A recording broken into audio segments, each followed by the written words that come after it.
So you've made a prototype on a breadboard, and now you want something a little more permanent. This video will cover how to take a breadboard project and mount it to a solder card. The breadboard project we're going to use is the quick and dirty voltage controlled oscillator. Link to that breadboarding video in the description below. Just a refresher on the schematic we'll be using. So to start, I recommend you have a second set of all the parts you need. This way you don't cannibalize the breadboard until after you're done.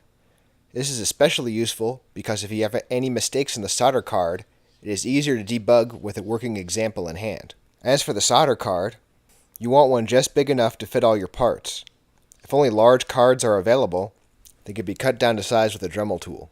To connect components together, wire is required. I recommend 28 gauge solid core in at least 2 different colors. You also need a faceplate. I'm using an old prototype I cut with my laser. If you don't have access to a laser cutter, blank faceplates can be purchased from multiple vendors. Holes can be hand drilled without much trouble. Tools you'll need: soldering iron, solder, wire cutters, wire strippers, pliers. I always recommend a fume extractor if soldering indoors. First step in laying out the solder card is to place all your large components to make sure they will fit. In this case, 2 chip sockets and the power connector. Remember, smaller components will be mounted around these larger components, so give them some room. Once satisfied with the position, solder these parts down.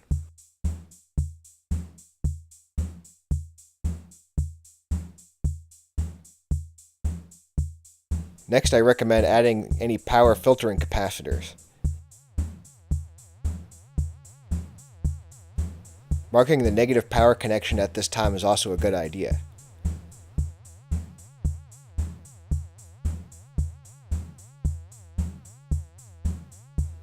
Now run the power connections to the chips. This can be challenging to do later if the card's already thick with parts. As for the ground connections, I like using bare wire. As you normally tie a lot of things to ground, this makes connecting everything easier.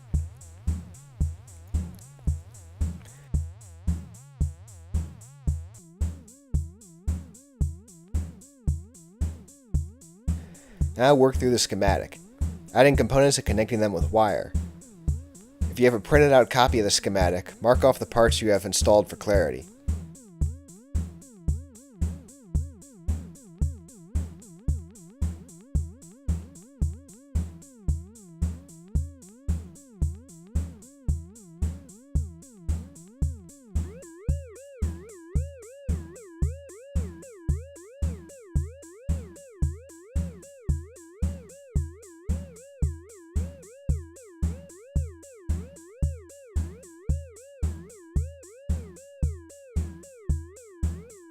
Now we turn our attention to the faceplate.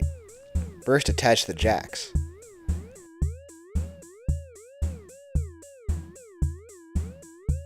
Then solder in the ground connection from the jacks to the solder card.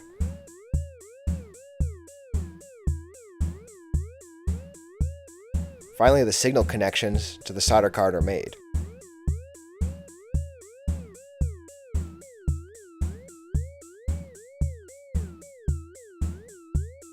Now, before we put the chips in, it's a good idea to connect the module to a current limiting power supply and make sure there are no short circuits.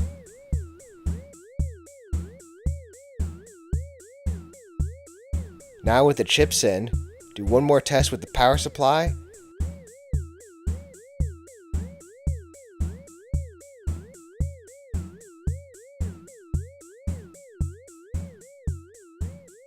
And assuming no debugging is needed, it is ready to mount it in your rack. Time to make some noise.